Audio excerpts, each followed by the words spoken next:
It's hard to imagine that now because we're so far removed from it that it's almost hard to say I want to be number one.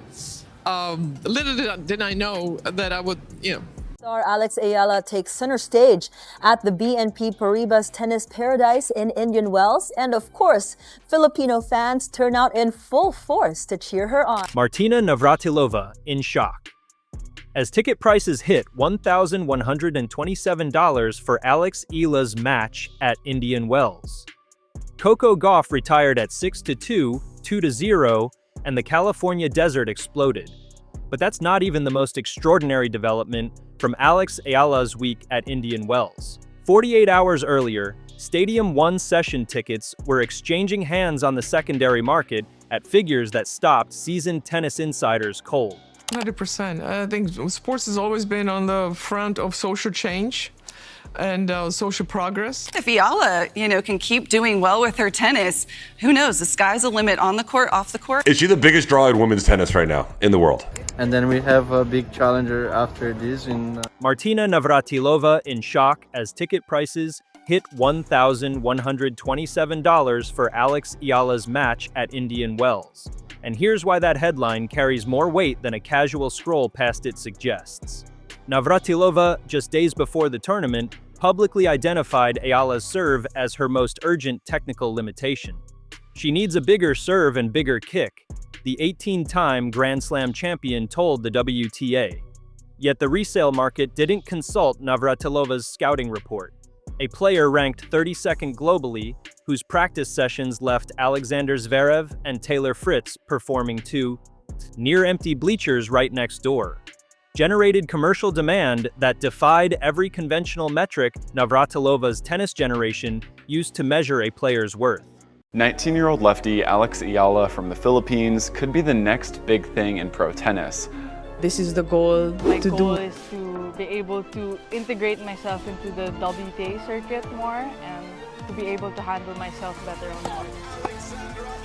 Bolted into the spotlight last month after making the semifinals at one of the biggest pro tennis tournaments in the world. Tournament executive Philippe Dor captured the mood perfectly. We love every minute of it. The gap between Navratilova's technical verdict and what the market just screamed back, that contradiction is the shock. Subscribe now so you never miss the moments this channel catches before the mainstream tennis conversation does. Because a 110 million strong nation just sent professional tennis a message it hasn't learned to read yet. Time to translate it right now.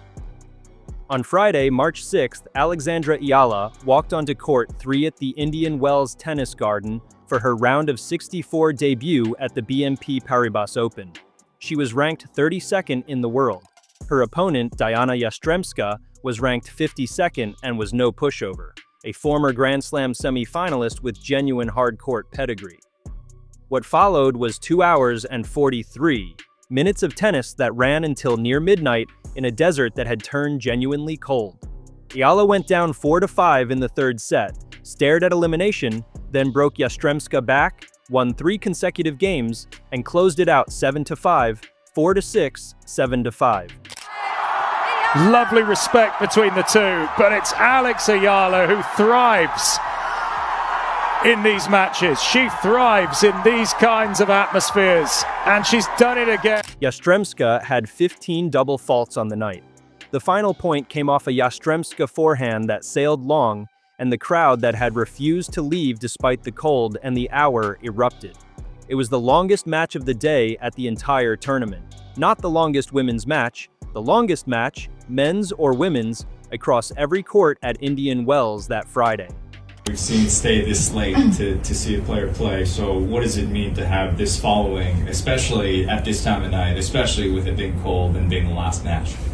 It means the world to have this community behind me in such a... That result set up Sunday's round of 32 against Coco Gauff on Stadium 1, the main showcase court, the one with reserved session-specific tickets, the one that requires advanced booking and commands the highest prices on the secondary market. The moment that draw was confirmed, something remarkable happened outside the tennis court entirely. Resale listings for that Stadium 1 session began climbing at a rate that seasoned ticket market watchers described as extraordinary for a women's third-round match at this stage of the tournament.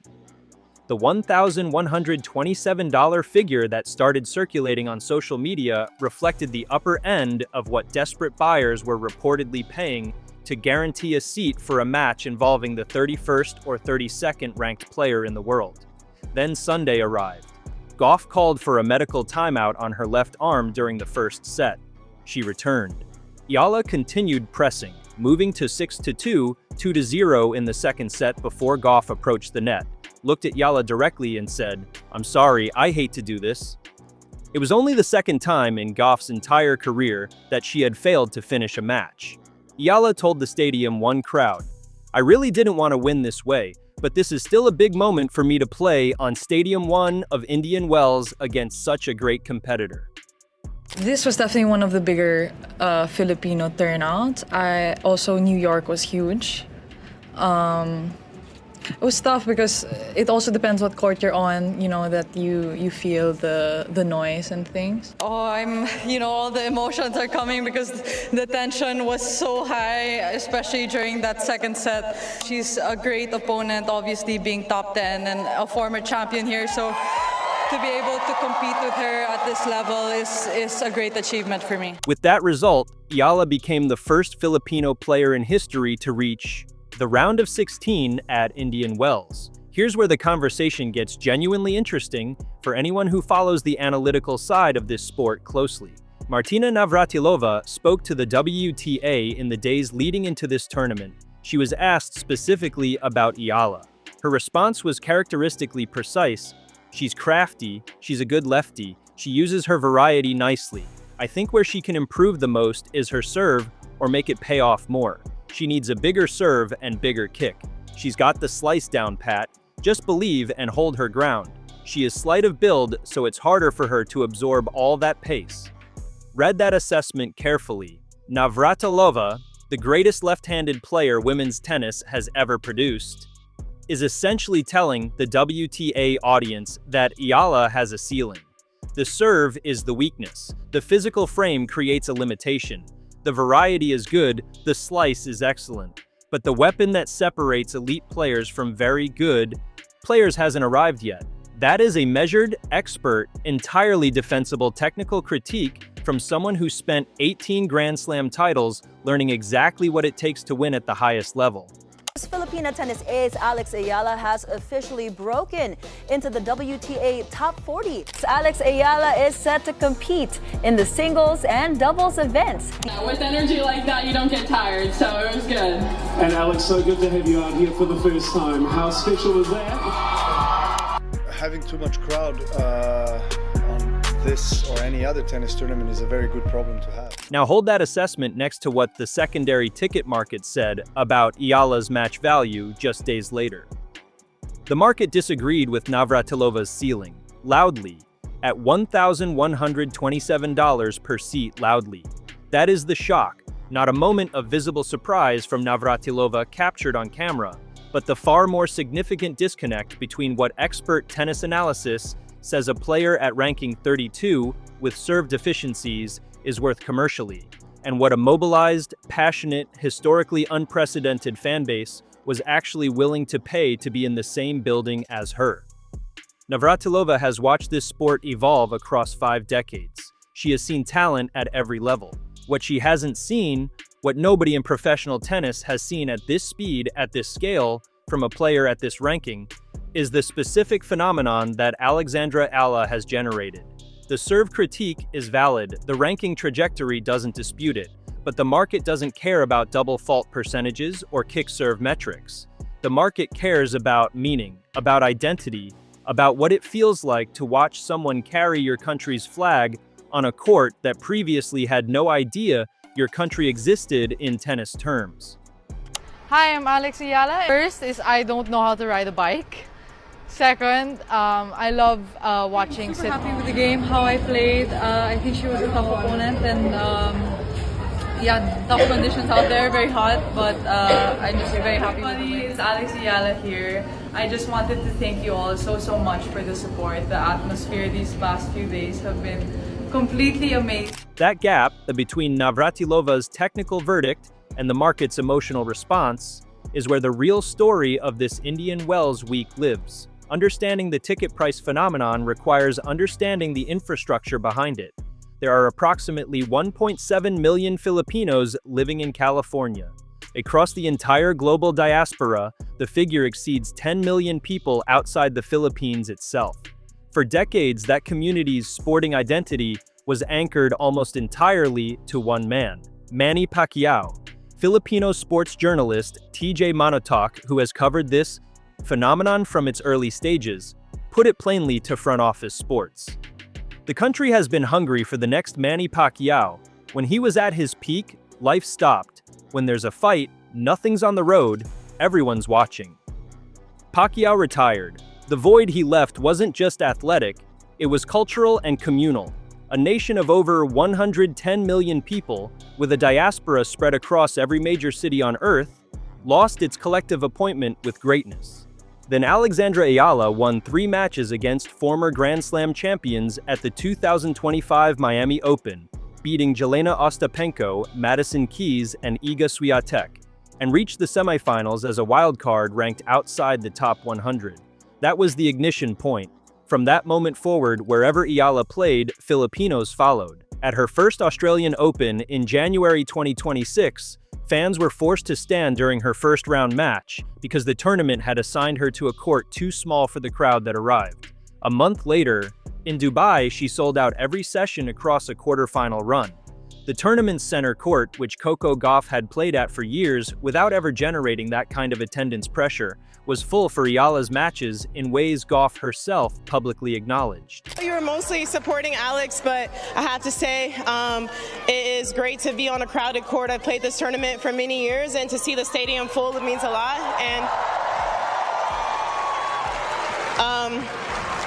also, like to thank Alex for bringing a new demographic to the sport. I really appreciate it. At Indian Wells, the scale intensified further. On Tuesday of tournament week, hundreds of fans packed the practice court bleachers to watch Eala train in the noon Palm Springs heat. On the courts immediately adjacent, Alexander Zverev and Taylor Fritz, a Southern California native and former Indian Wells champion, were training to audiences of a handful of people.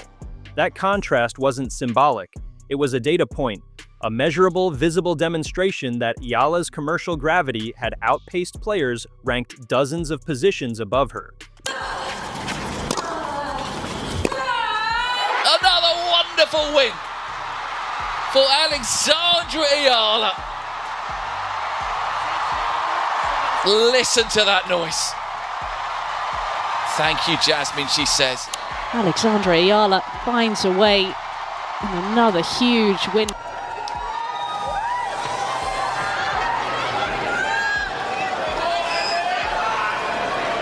BNP Paribas. Open executive Philippe Dor, when asked about the phenomenon, didn't hedge. We love every minute of it, we benefit from it, we promote it. The tournament's official YouTube channel posted a day-in-the-life video featuring Eala on the Thursday of tournament week. By the weekend, it had accumulated 94,000 views, the most watched piece of content the BNP Paribas Open had produced during the entire 2026 tournament, and it wasn't particularly close. There is a structural tension at the heart of this story that the sports administrators are still navigating without a satisfying answer. I'm really happy to advance to the next round. Obviously, it's not in the way I wanted it to end.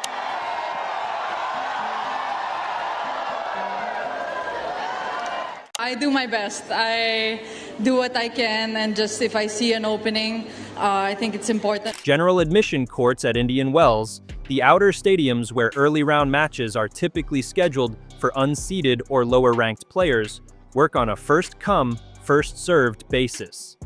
When Eala plays on those courts, the crowds arrive hours in advance, fill every seat, and create access problems for fans who purchase grounds passes expecting to watch her. Some miss the match entirely despite being present at the venue. Stadium 1, the main showcase court, solves the crowd management problem by requiring reserved session-specific tickets. But those tickets carry higher face values, require advance purchase, and when demand outstrips supply, as it demonstrably did for the Gauff match, the secondary market fills the gap at whatever price motivated buyers will accept. Most of the slams and tournaments, so I mean, it's a good sign. I mean, obviously we want more attention, more people coming and wanting to watch the tennis live and follow it. Process along with the wins, I think that would really touch me. So young, and she's just coming through, so and obviously the first couple rounds, the schedule is so packed. In 2026, for a round of 32 women's match, motivated buyers accepted $1,127. The tour didn't build this system anticipating a 20-year-old from Manila who had never played Indian Wells before generating Beyoncé-level resale premiums for a third-round match. The infrastructure that works perfectly well for the established hierarchy of ranked players and known commercial quantities simply has no elegant solution for what Eala represents. A player whose cultural significance to a specific, large, geographically concentrated community has completely decoupled from her WTA ranking. Gauff, who has navigated this thoughtfully, said after Dubai, "I'd like to thank Alex for bringing a new demographic to the sport. I really appreciate it. I think it's great." That generosity is genuine and notable. It also quietly underscores something important. The new demographic Gauff is referencing wasn't tennis's demographic before Eala arrived. These are not fans who graduated from watching Serena Williams or following the rankings. Many of them learned the rules of tennis because of one specific player. The sport gained them through her and retains them through her continued presence on courts like Stadium 1. Eala's round of 16 opponent is 14th seed Linda Noskova of the Czech Republic, who beat Sorana Cîrstea 6-7, 5, 6-4, 6-4 to advance. It is the first meeting between the two players at any level. Noskova is a heavy ball striker with a powerful first serve, precisely the profile Navratilova was describing when she said Eala needs to better handle pace given her slight build. That match will be the next genuine test of whether Eala's tactical intelligence can compensate for the physical differential Navratilova flagged. The slice, the variety, the mental resilience she demonstrated against Yastremska. All of it will be stress-tested against a player who doesn't give opponents comfortable ball speeds to redirect. After Indian Wells, the tour heads to Miami. That is where, 12 months ago, everything began. Eala enters Miami 2026 as a defending semi-finalist, the result that launched her into the global conversation. Defending those ranking points while managing a schedule, a fan base, and an expectation level that simply didn't exist a year ago represents a different kind of pressure than anything Navratilova's analytical framework was addressing when she talked about serve mechanics. The 20-year-old from Manila has turned the sport's 5th Grand Slam into the most commercially compelling fortnight of her young career. Whether the serve improves on Navratilova's timeline, or ahead of it, or behind it, the market has already rendered its verdict on her value. And at $1,127 a seat, that verdict was unambiguous. That is the full picture of the most extraordinary story coming out of Indian Wells this week. The verified facts, the real numbers, and the genuine gap between what expert analysis predicted and what 1.7 million Californians with Philippine passports decided to pay. If this kind of forensic breakdown is the content you came here for, the subscribe button is the most straightforward thing you can do right now. Every time a story like this breaks in the tennis world, where the headline is just the surface and the real analysis lives underneath, this channel is where you'll find it unpacked properly. Drop your thoughts in the comments. Does Eala win the Noskova match? And how deep does this Indian Wells run go? The conversation is already happening down there. Come join it.